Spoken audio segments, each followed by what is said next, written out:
স্বামীর মনে মা বোনেরা ব্যথা দিও না, আমার নবীর ঘোষণা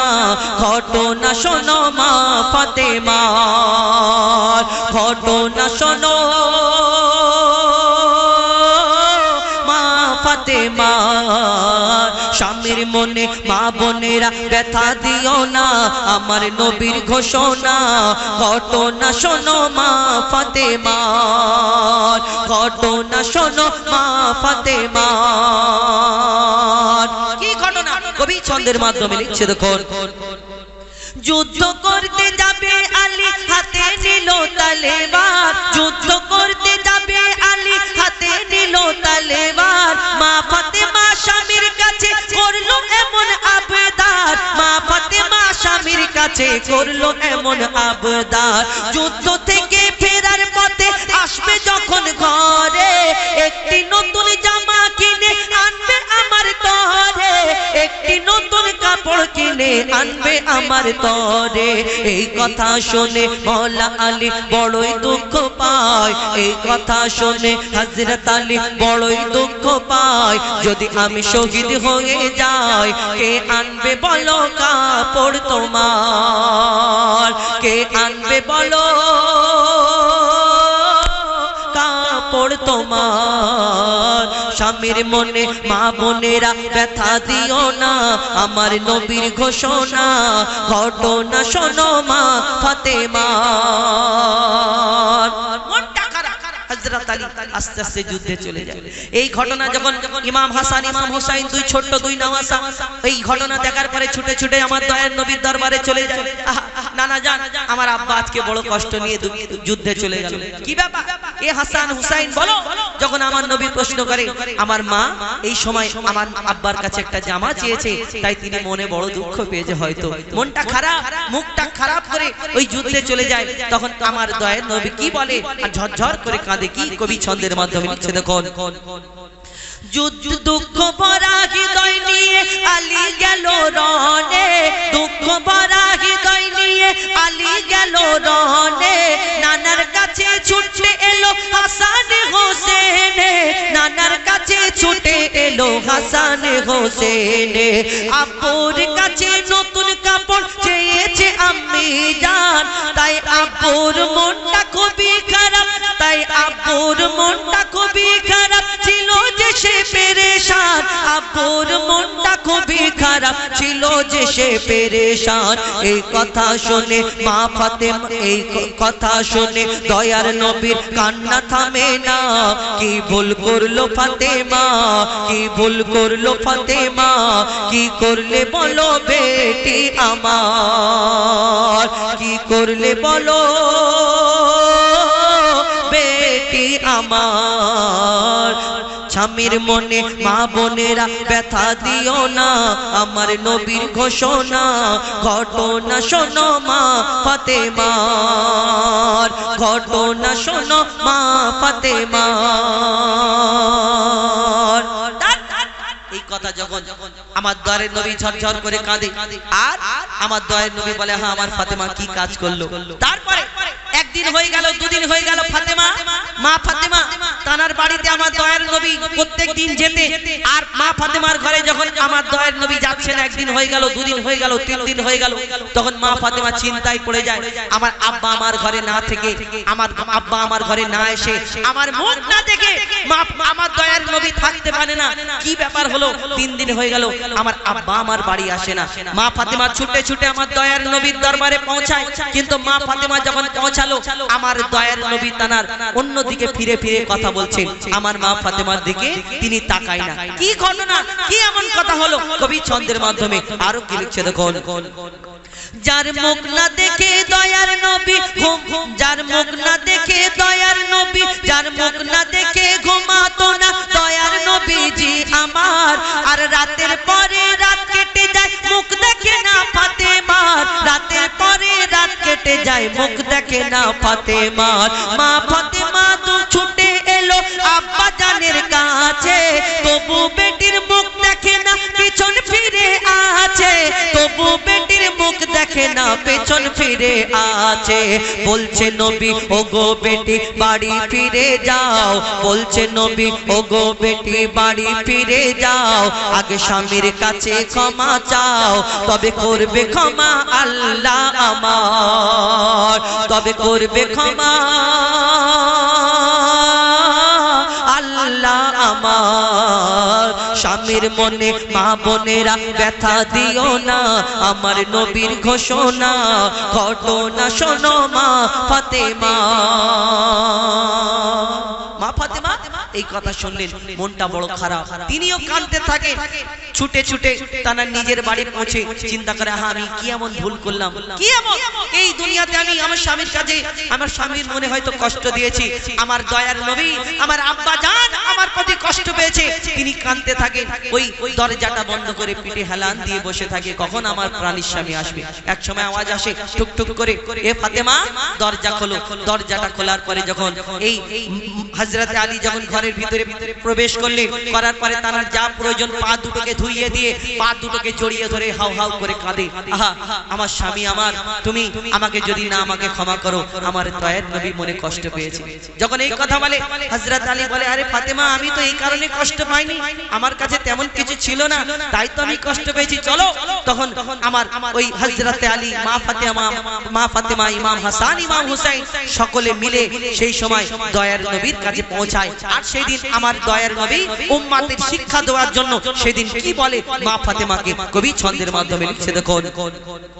যুদ্ধ হতে হযরত আলী এলো যখন ঘরে যুদ্ধ হতে মাওলা আলী এলো যখন ঘরে চাইছে ক্ষমা মা ফাতেমা পা দুটোকে ধরে চাইছে ক্ষমা মা ফাতেমা পা দুটোকে ধরে ক্ষমা করে দাও আমারে আর করব না এমন ভুল আর তোমার মনে ব্যথা দিলে ব্যথা পাবে খোদার রাসূল তোমার মনে ব্যথা দিলে ব্যথা পাবে খোদার রাসূল আলী ফাতেমা হাসান হোসেন নবীর কাছে যায় নবী মোর দেখে শান্তি পায় এমন ভুল কখনো করো না গো আর নবী বলছে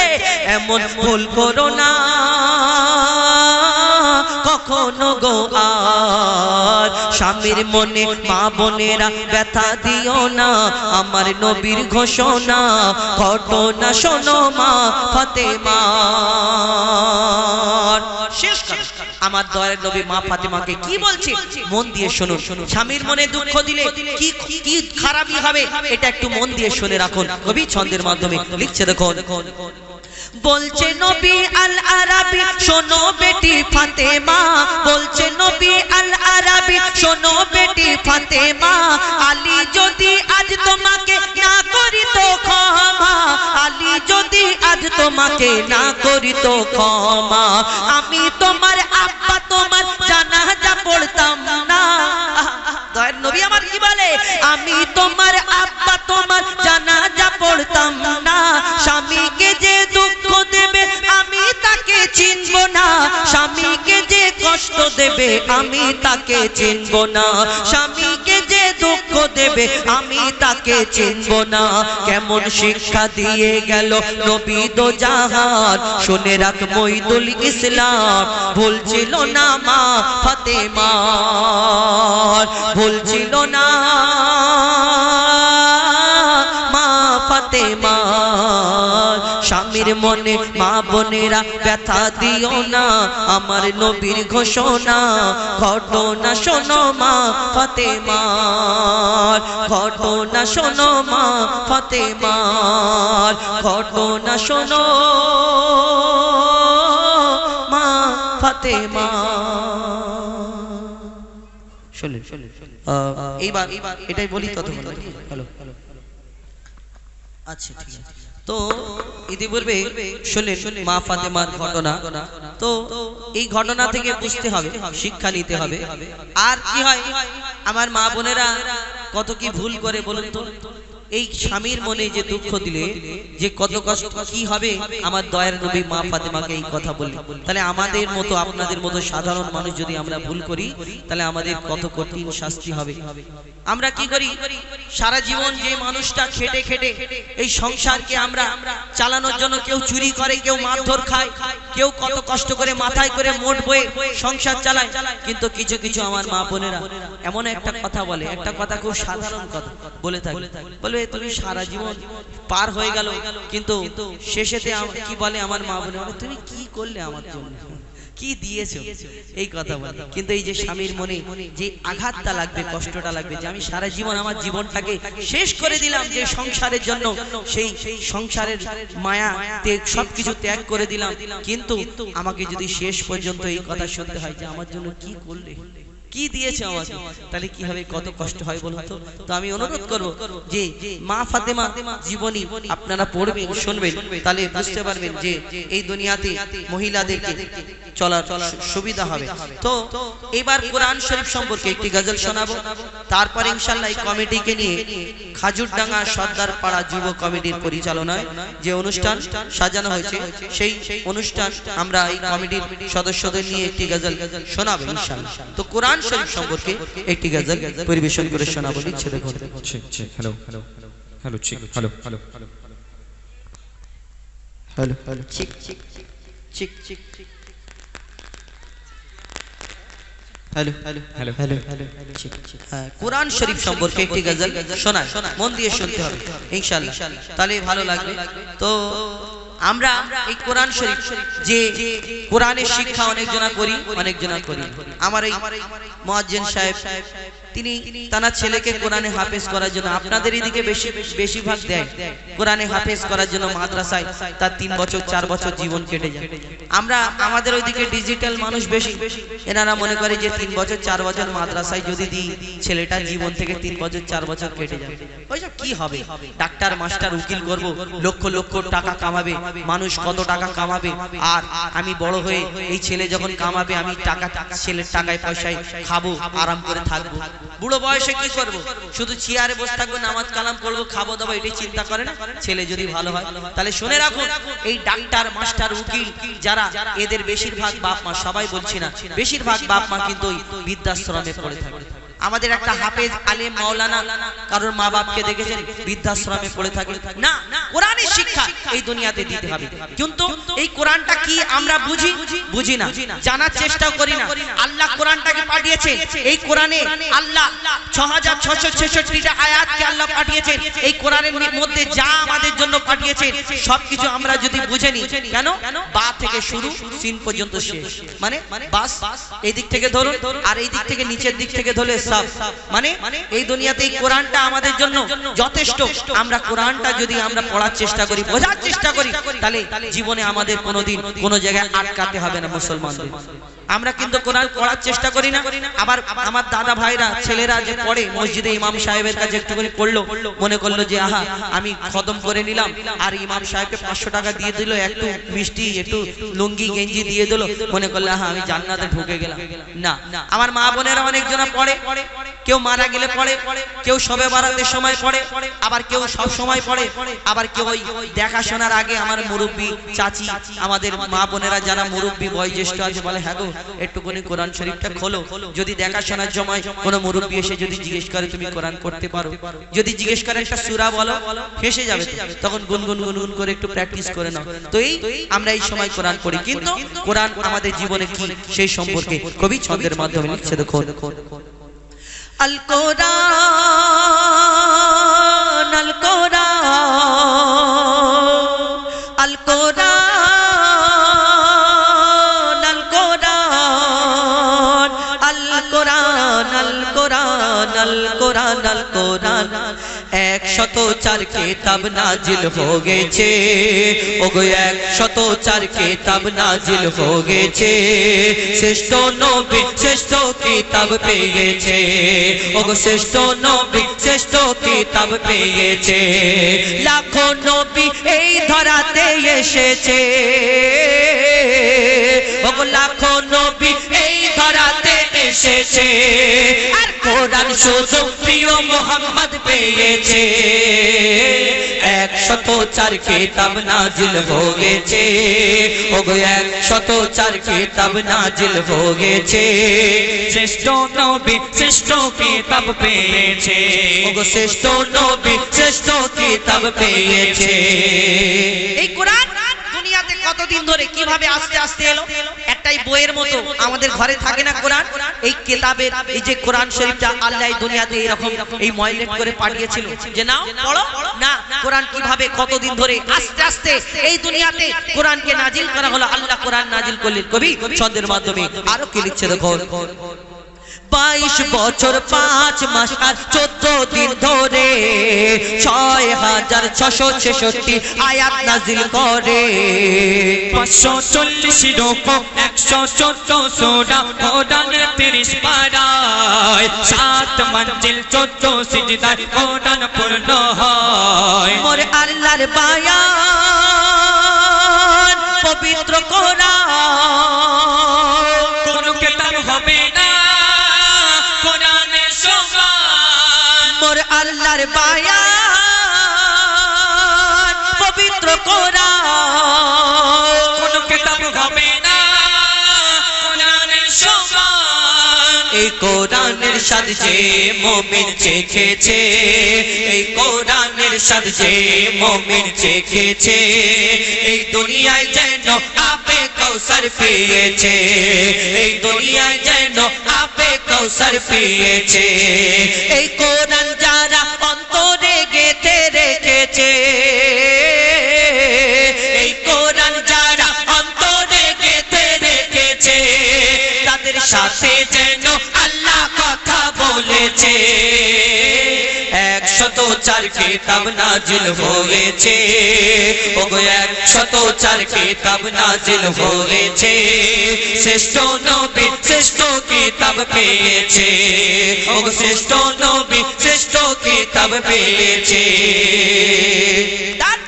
কবি ছন্দের মাধ্যমে এই কোরআন শরীফ সম্পর্কে আরো কি লিখছে দেখুন এই দুনিয়াতে কতজন কোরআনকে রিসার্চ করতে লাগে কোরআন রিসার্চ করে কেউ ওষুধ আবিষ্কার করে ফেলে কেউ চাঁদের দেশে পৌঁছে যাচ্ছে কেউ কোরআনকে রিসার্চ করে কত কি আবিষ্কার করে ফেলছে আবার কেউ কেউ যারা ইসলামের দুশমন কোরআনের দুশমন যারা এই কোরআনকে রিসার্চ করতে লাগছে কেন কোরআনে কোন জায়গায় ভুল আছে এই ভুলটা তুলে ধরবে সোশ্যাল মিডিয়াতে হিরো হবে যে মুসলমানদের ধর্মগ্রন্থ কিতাবের মধ্যে এই জায়গায় এর মানে ভুল আছে তাই কোরআনকে রিসার্চ করতে লাগে পড়তে লাগে পড়ে যখন কমপ্লিট করে নেয় বুঝে নেয় কমপ্লিট করার পরে তারা একদিন কলমা পড়ে মুসলমান হয়ে যায় যারা এই কোরআনকে ওই কষ্টের সাথে রাগের সাথে কোরআনকে রিসার্চ করতে লাগে পড়ে পড়ে পড়ে পড়ে যখন তারা বুঝে নেয় কমপ্লিট করার পরে তারা একদিন কলমা পড়ে মুসলমান হয়ে যায় আল্লাহ কোরআনে এমন নিয়ামত দান করেছে সেই সম্পর্কে আরো কি লিখছে দেখুন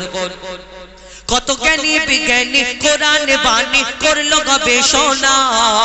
কোরআনের ভুল এক চুল ও খুঁজে পেল না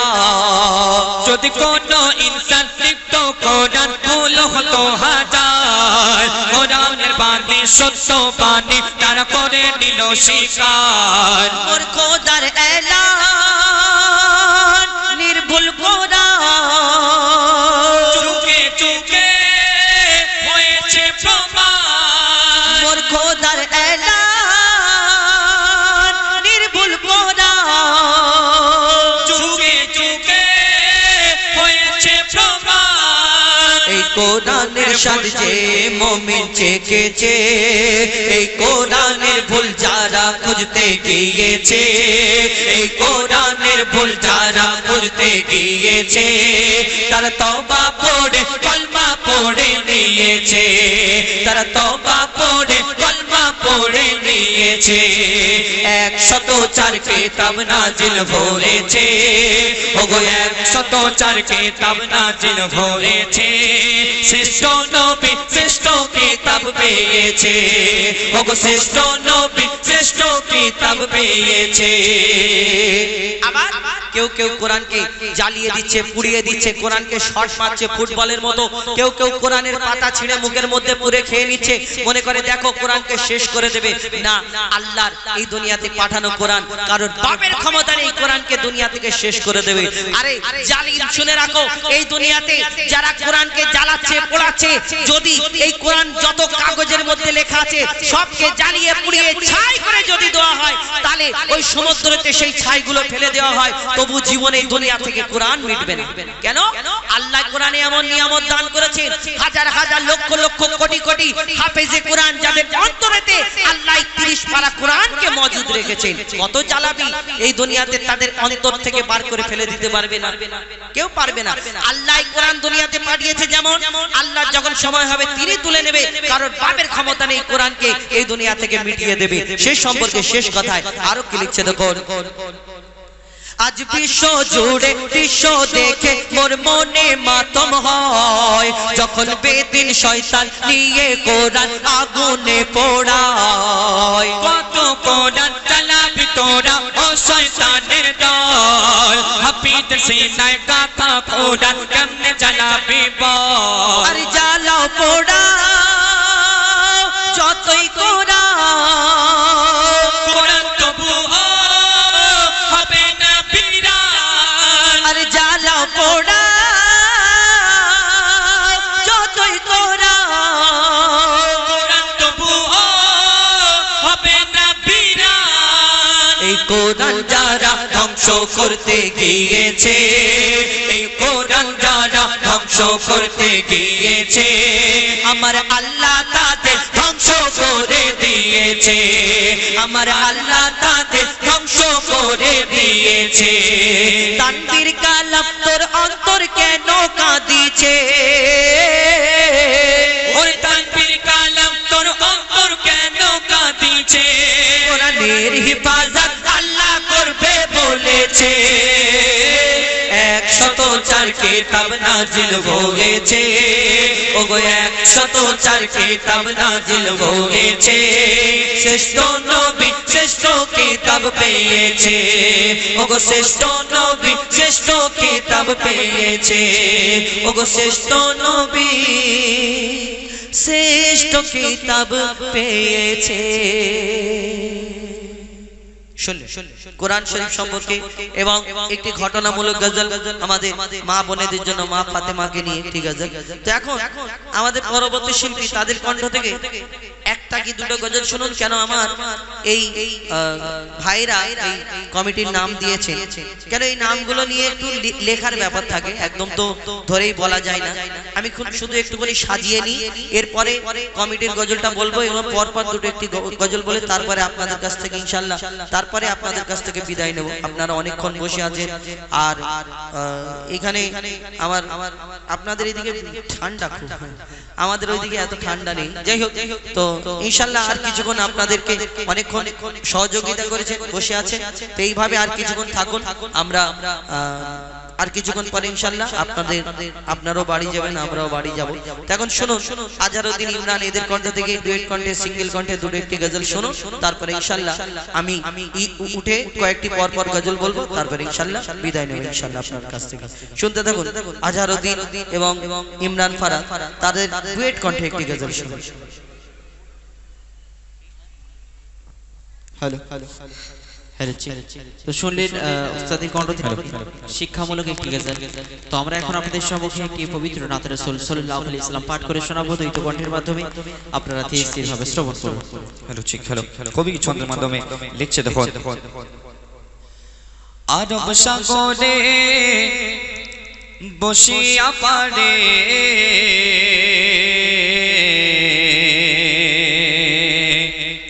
কাঁদে আমি আমার নবীর দেখার তরে রে। আরব সাগরে বসিয়া পারে, আরব সাগরে বসিয়া পারে কাঁদে আমি আমার নবীর দেখার তরে রে, কাঁদে আমি আমার নবীর দেখার তরে রে। আরব সাগরে বসিয়া পারে, আরব সাগরে বসিয়া পারে কাঁদে আমি আমার নবীর দেখার তরে রে, কাঁদে আমি আমার নবীর দেখা করে রে। আমি কেমনে যাব রে তোমায় কে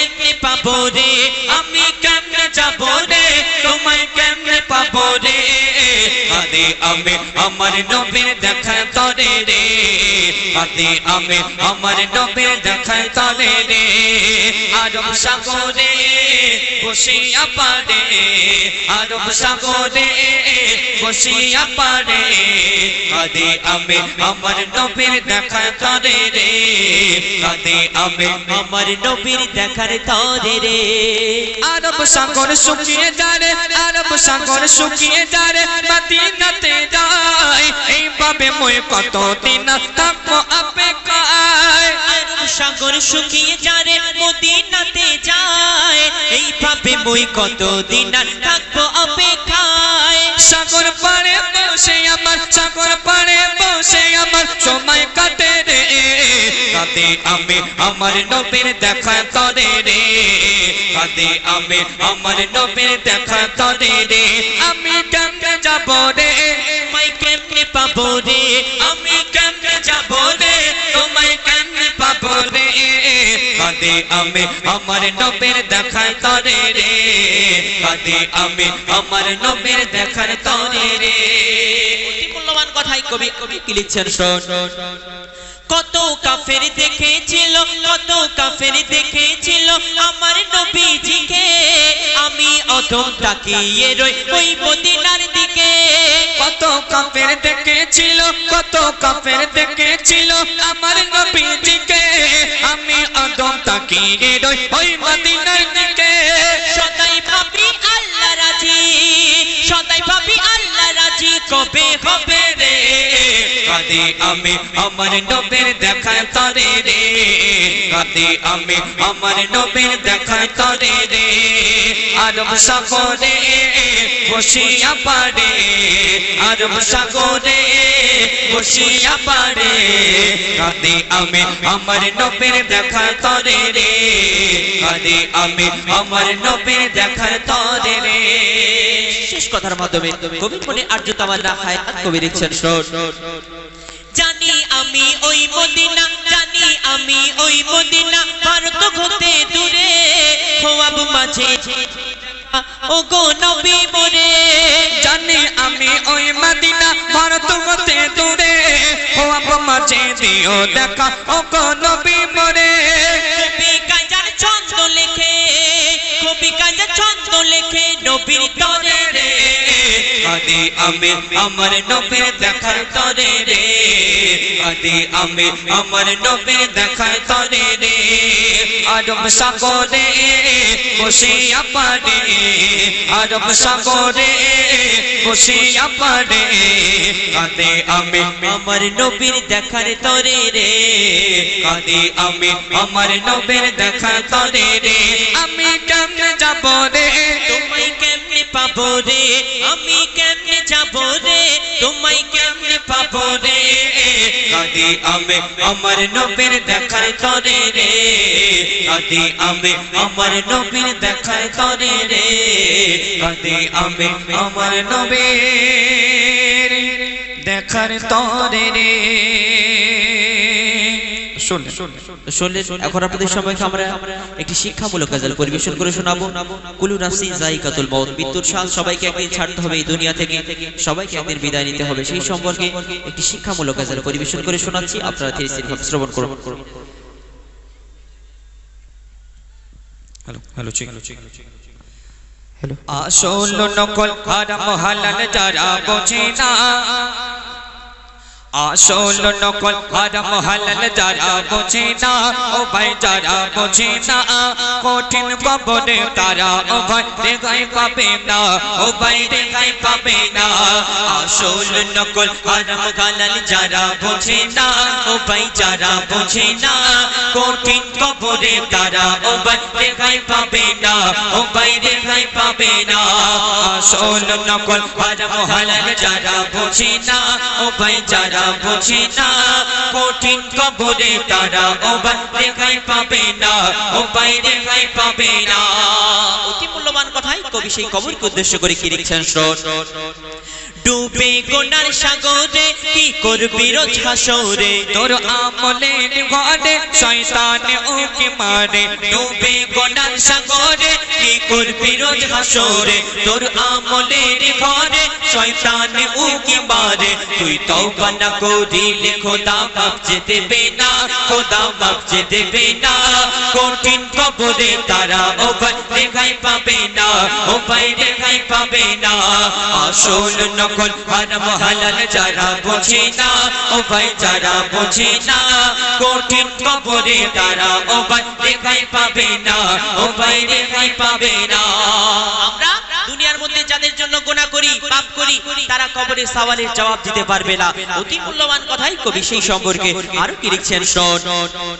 পাপ করলি যাদের তরে কেউ আসবে না কবরে সাক্ষী দেবে না কেউ কাঁচা মাটির ঘরে পাপ করলি যাদের তরে কেউ আসবে না কবরে সাক্ষী দেবে না কেউ কাঁচা মাটির ঘরে মাটি যখন পিষে দেবে কেউ বাঁচাবে না তোমায় কেউ বাঁচাবে না কঠিন কবরে তারা ও ভাই রেহাই পাবে না ও ভাই রেহাই পাবে না আসল নকল হারাম হালাল যারা বোঝে না ও ভাই যারা বোঝে না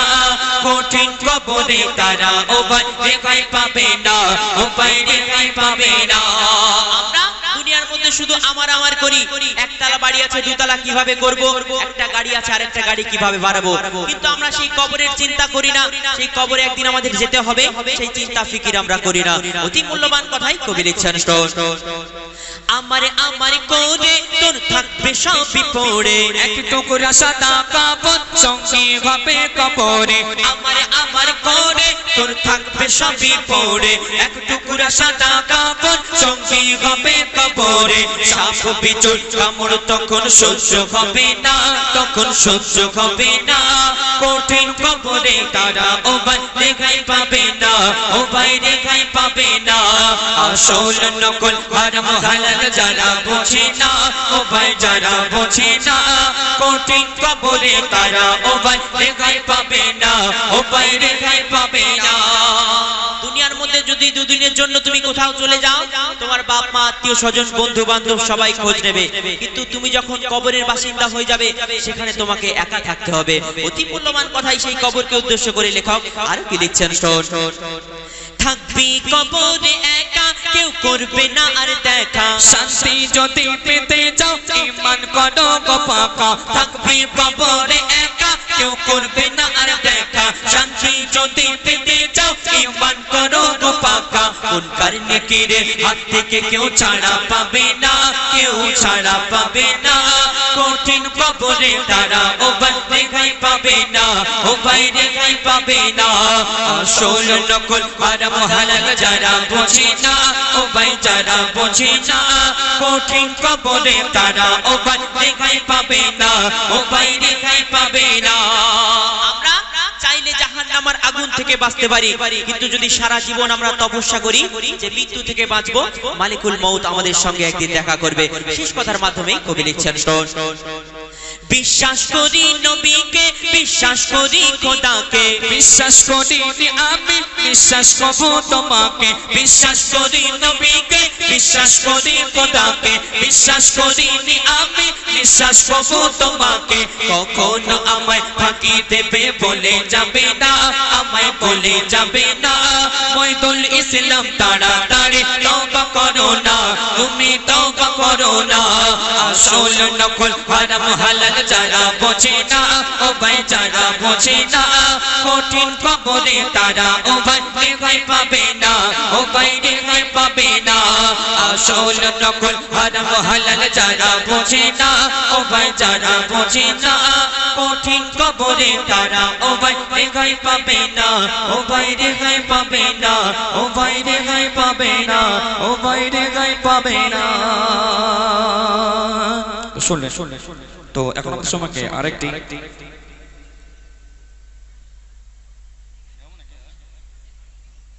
শুনলেন ডুয়েট কণ্ঠে একটি শিক্ষণীয় কালাম তো এখন আপনার সম্মুখে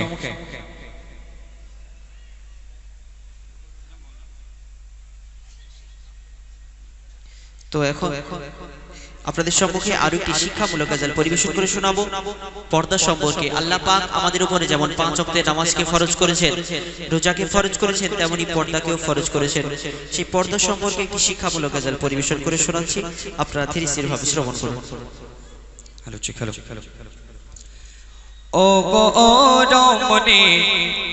চলো কেন